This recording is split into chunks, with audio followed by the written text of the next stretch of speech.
Hi there, this is Aaron. Today is Saturday the 23rd of April and it's day 7 of 2016 on the allotment. Today it's actually been really nice, but everyone's saying that there is some real cold weather coming, not just frost but potentially snow.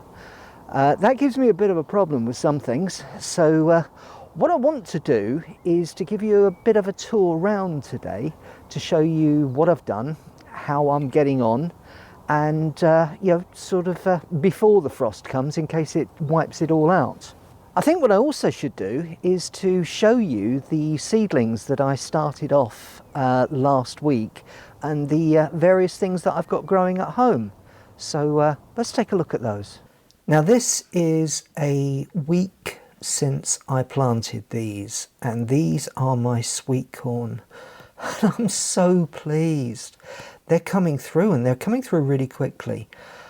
And you can see actually, that I've got a couple in some pots. I had absolutely zero germination for these, and I was panicking left, right and centre.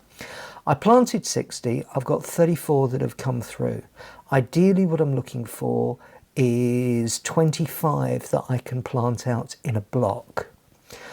And you see that they're sort of sloping towards the light. That's because there's only one light in the grow tent. What I'm actually going to do is now put both the red light and the blue light in the grow tent, which will be double the light. It'll also mean double the heat, so I need to ventilate it.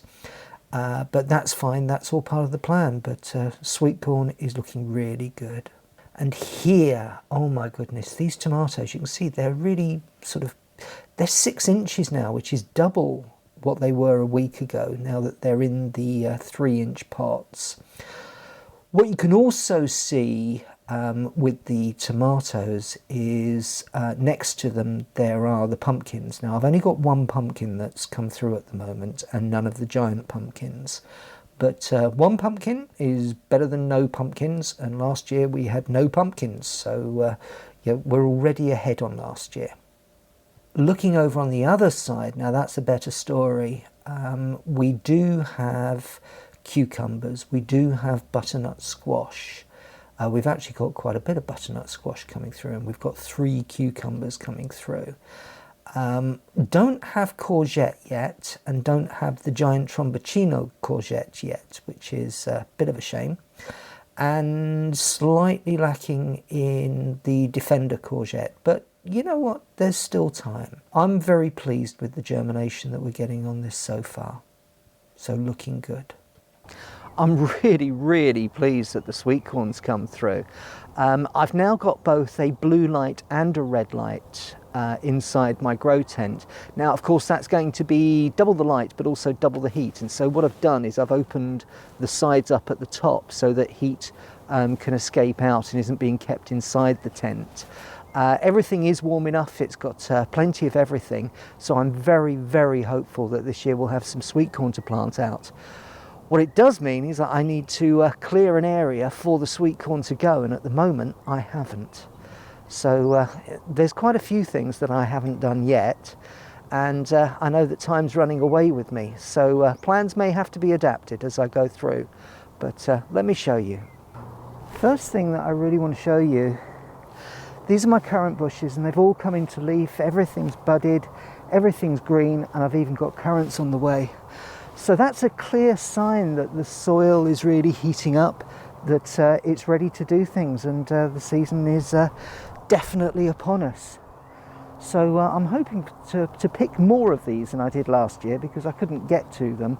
I'm in the middle of cutting my way through the raspberries at the back. I'm not going to grow raspberries this year because there are going to be plenty of these currants, and I'm really looking forward to them.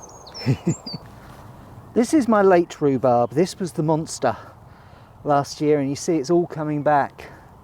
It's really loved the warmer weather, and this is ready, and I think it's probably going to be as good as it was last year. So that's something to really look forward to later in the year. Let's get the not so good stuff out of the way, because I have not got around to clearing this area. I've still got potatoes in there from last year.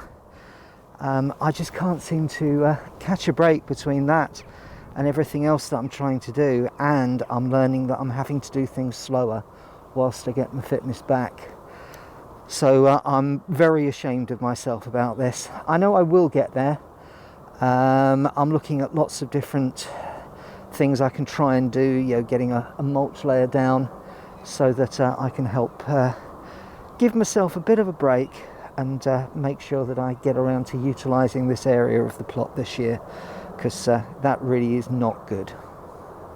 What I have fared a little bit better with is this area here, and I've got 5 of my buckets out and I've started to plant my potatoes. These are my international kidney second earlies, and I'll be doing a video about my potatoes a little bit later on, hopefully tomorrow.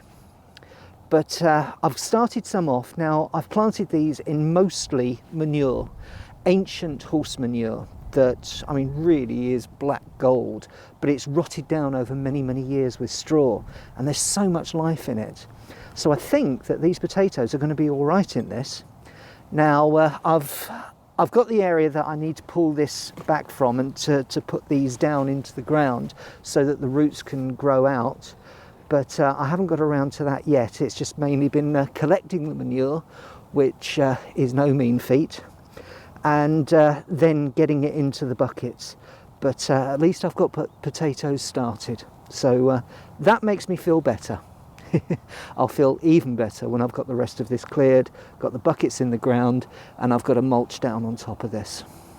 And this is the area that I've dressed with the wood mulch.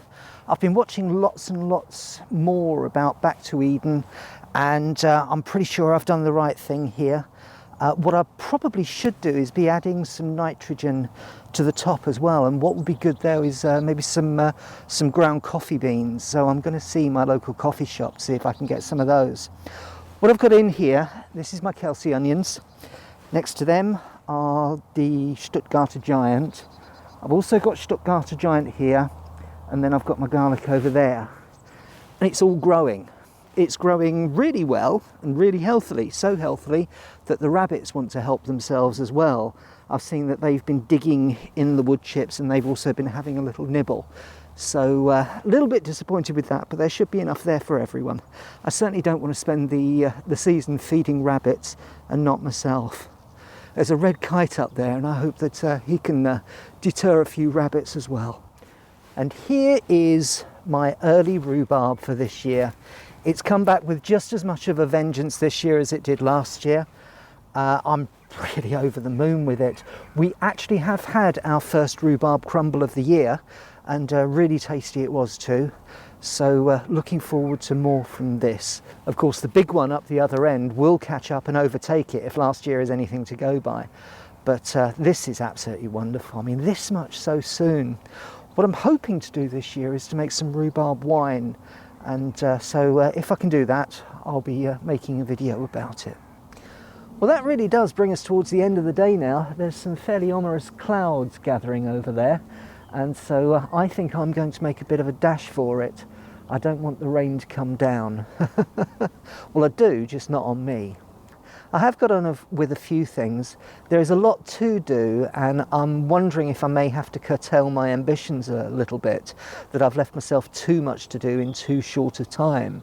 But I would rather get done what I can do well than try and attack everything and do it half-heartedly, because I think that will come back and teach me a lesson further down the line. So I'm just going to stick within my limits and what I can do, and see where that gets me. Thank you so much for watching. As long as the weather's good, then I'll be back tomorrow, and so I'll see you then on the allotment. Goodbye.